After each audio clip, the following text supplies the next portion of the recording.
Сәлеметсің деп отырыңдар. Бүгін сабақта кім жоқ? Әрсен жоқ. Айсана жоқ. Саймұрат не тұрсаңыз? Жүзаниса хикаятындағы кейіпкерлер мінезі бүгінгі тақырыбымыз. Қазір бірінші балалар сабақты бастамасында топқа бөлініп алайық. Сарғыш тобына Алим, Айерке, Аяржан, Фазиле, Ерболқызы Аяла, Аяна келеді. Екінші бізде Үміт тобына Бернияз, Арайлым, Айша, Марика, және Арсен. Жас тобына Тания, Айсана, Айпанша, Саида, Дана, Жандосыз Аяла. Төртінші Мейірім тобына Мерей, Қайратқыз Кәусар, Айзада, Амырәлі, Азамат, Кәусар.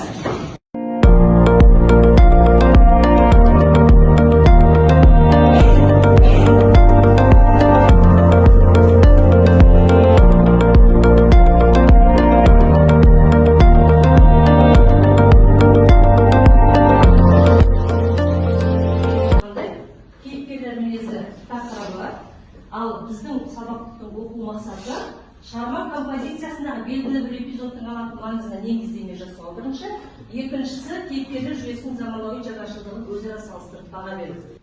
Біріншіден, өткен жолы диаграмма жасадық, Қанипа Бітібаеваның графикалық диаграммасын сюжеттік композициялық құрылым бойынша. Қазір соны есебіміз мол әдіс бойынша. Екінші, образдар жүйесі бойынша онымен жұмыс жасадық.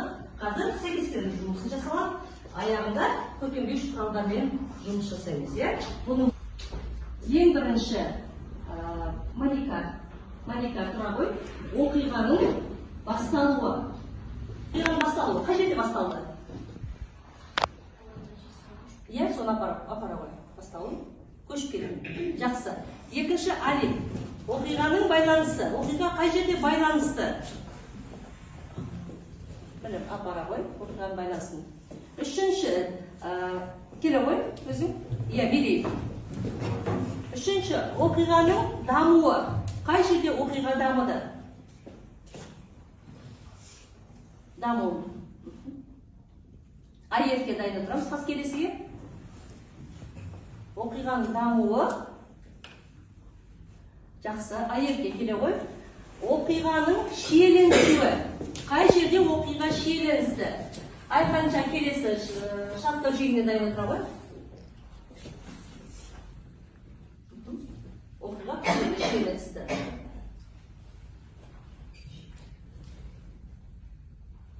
Айқанша келе ғой.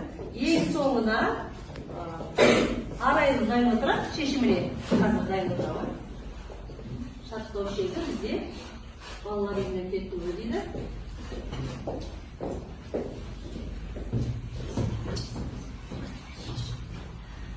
Балалар, кішкене қателестік. Осы жерде түзеуімізге болады. Әлі біз жатқан жоқпыз. Қандай қате табылды? Айта қойын. Өзгертуге болады. Жасауға болады. Оқиғаның басталуы аяның әжесімен көшіп келу. Дұрыс па? Екінші, оқиғаның байланысуы. Ауыл балаларын достасу. Дұрыс па? Дамуы. Аяның тоғымдайдыруы.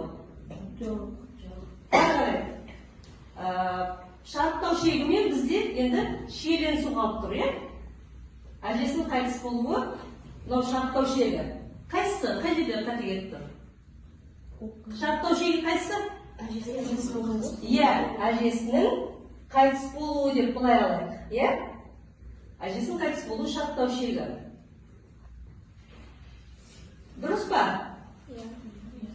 Көрейік.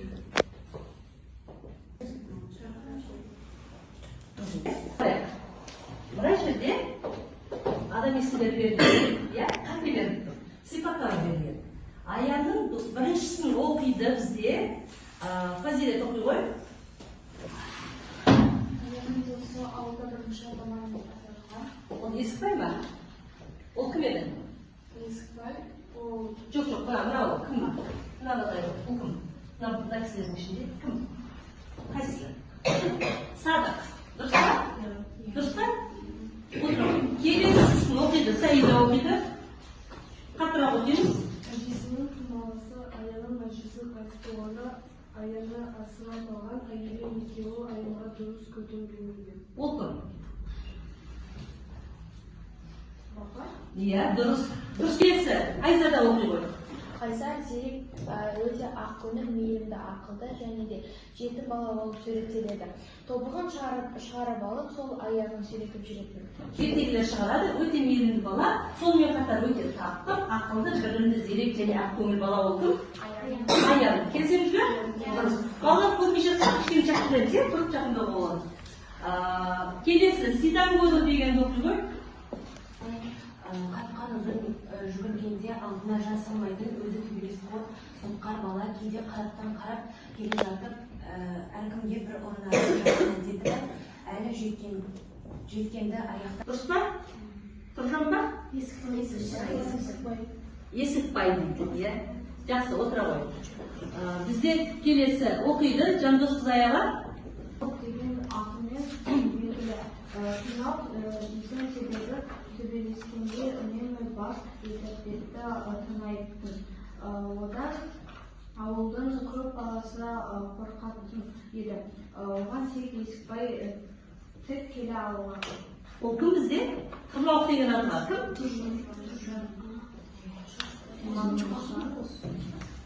Иә, қосым. Ол қосым Тұрлауық деген аты бар, иә? Тұрлауық қосым дейді. Иә, олды? Дұрыс па, Иманжан ба? Ұстаз Иманжан, дұрыс. Соңғысы еріне оқи ғой.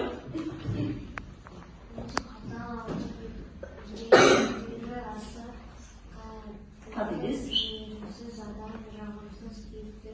Ол кім бізде? Өте қатал. Ауылдың бригадирі өзі. Иә? Тұржан ба балалар? Тұржан. Тексеріп көрейік. Біріншісі Садық, екіншісі Бапай, Аян, Есікбай, Қосым, Иманжан, Тұржан. Олықты болды, е? Енді бұл бізде сюжет композициялық құрылымына тоқталдық. Образдық талдау бойынша бейнелерімізді сәйкестендірдік. Үшінші бізде не қалды? Тілдік талдау қалды. Қазір топтық жұмыс алдарына беремін. Яғни шығармадан тауып топ жаңағы тілдік талдауына талдау жасаймыз. Міне ортаға тастаймын. Мынау сендерге көмекші. Яғни ажарлау түрі эпитет бар болса, мына ажарлауға неше деп жазамыз? Екі ажарлау тақты. Теңеу бар. Теңеуді соған көрсетеміз. Құбылтыр бойынша метафора таптың бар. Ектеу таптың бар. Соның бар. Соны дәптерге бірінші жазып алыңдар, одан кейін мынау бойынша белгілеп айтасыңдар, мынадан екеу, мынадан үшеу деген сияқты. Қосымша беріп қояйын.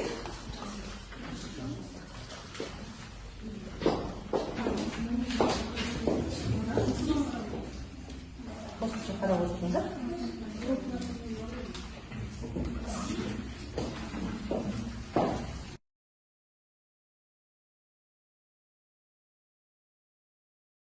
Епитет тіздейміз, жазып аламыз дәптерге. Теңеу тіздейміз, жазып аламыз дәптерге. Метафора, метонимия. Не бар бұл шығармада? Бірінші кітаптан тауып алғанда, сосын мына үлгі бойынша қарады. Ол неге шықты?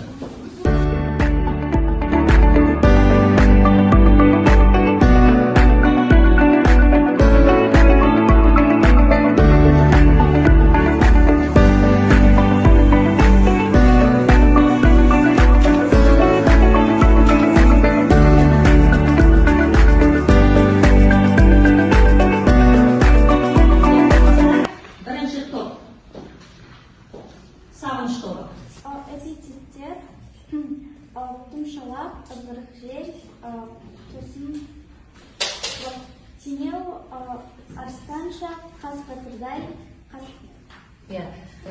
теңеу дұрыс, қас батырша және арыстанша. Сонда біз тек мына ажарлауды ғана таптық. Тілдік талдау бойынша ажарлауды ғана. Осылай көрсетеміз балалар. Бізде мына кесте бойынша бізде ажарлаудан осы түр ажарлау түрін таптық. Яғни теңеуде мынадай, эпитетте мынадай. Жарай ма? Келесі топ солай жауап береміз, жарай ма? Екінші топ. ажарлауда екі түрін таптық. ол бізде теңеу, теңеуде біз ұшқындай, көк семсерде және арыстан шаңқасқа тұрдай дегенде қосты. Ал эпитетте ызғыры жер, қап-қара аспан. Жақсы. Дұрыс. Әлі сендер таппаған қаншама эпитет жатыр. Балалар, енді бұл талдау түрлеріміз аяқтадық. Жаңағы сюжет композицияға тоқтадық, образ талдау бойынша тоқтадық кейіпкерлерге. Сосын үшінші тілдік талдау бойынша өткен сабақты қайталап пысықтадық, иә? Енді бүгін бізде ой талқы қазір. Ой талқы дегеніміз сендерге қазір сұрақтар беріледі. Мына 4 бағытта беріледі. Кейіпкер және мінез құлыққа тоқталамыз, тақырып пен идеясына тоқталамыз, авторлық ұстаным және көркемдік шешімдерге тоқталамыз, және қазіргі заманмен қайтеміз? Байланыстырамыз. Қазір 4 топ отырып дайындаласында 4 сұрақты бөліп алуға болады. Біріншісі мен, екіншісі сен деген сияқты, иә? Бізде бірінші топқа сұрақтар. Бірінікі біріне ұқсамайды сұрақтар. Екінші топқа, үшінші топқа, төртінші топқа сұрақтарды бөліп беріңдер. Айзада бөліп бер.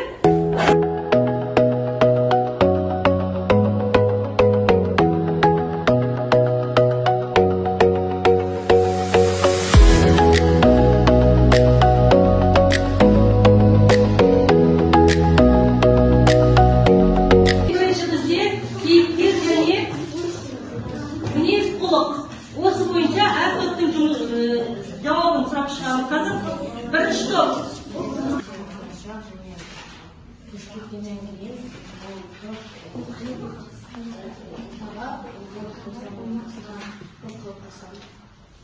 Жақсы. Мына топтан. Аяздың қиялшыл болуы өмірдің қаталдығына қарсы ішкі қорғанысы деп ойлаймын. Себебі ол өзінің қиялшылығы арқылы өзінің өміріндегі қиыншылықтарды оңай жеңілдетуі мүмкін. Қиялының арқасында дейсің, иә? Повесте Аян мен басқа балалардың айырмашылығы неде? Айтамын. Аян ол батыр және төзімді бала, және ата-анасынан ерте айырылған. Балаларға күн сайын ертегі айтып, олардың қайғыларын жоғалтып, көңілдерін көтеріп, оларға хат жазу керек. Жақсы, тамаша. Тақырып пен идея. Тақырып пен идея бойынша мына топтан айтамын. Негізгі идеясы қалай ашады? Негізгі идеясы авторы соғыс кезіндегі қиыншылықтарды аян негізінен көрсетеді, ал жусанысы аты ол жасылық және басқа сияқты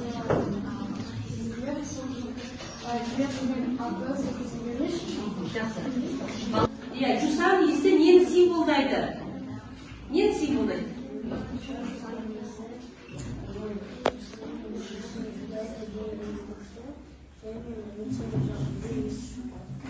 Повесте соғыс тікелей суреттенбейді, балалар тағдыры арқылы беріледі, иә?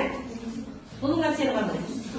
Романдағы суреттелген өмір құбылыстарды оның көзқарасын қалай бағалап шығады?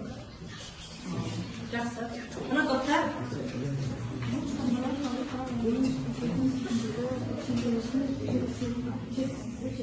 Қаттырақ айтамыз, қаттырақ.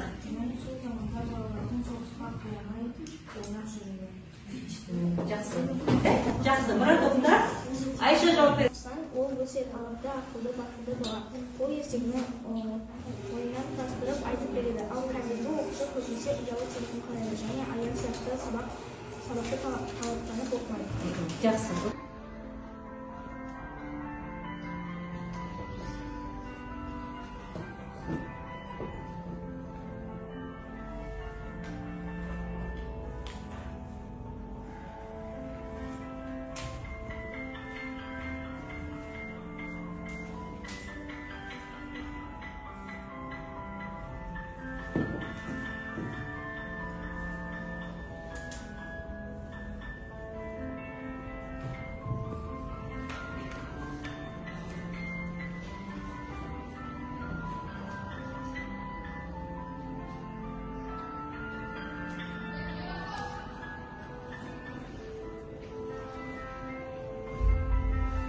Балалар, бұл шығармада көріп отырсыңдар, иә, Аянның басындағы жағдай.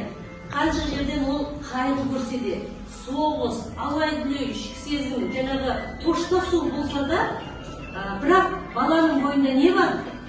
мейірім бар, сағыныш бар, үміт бар, жарық бар өмірге. Ол жарық не әкелді Аяның? Өмірге жарық әкелген не? Аяның ертегілері.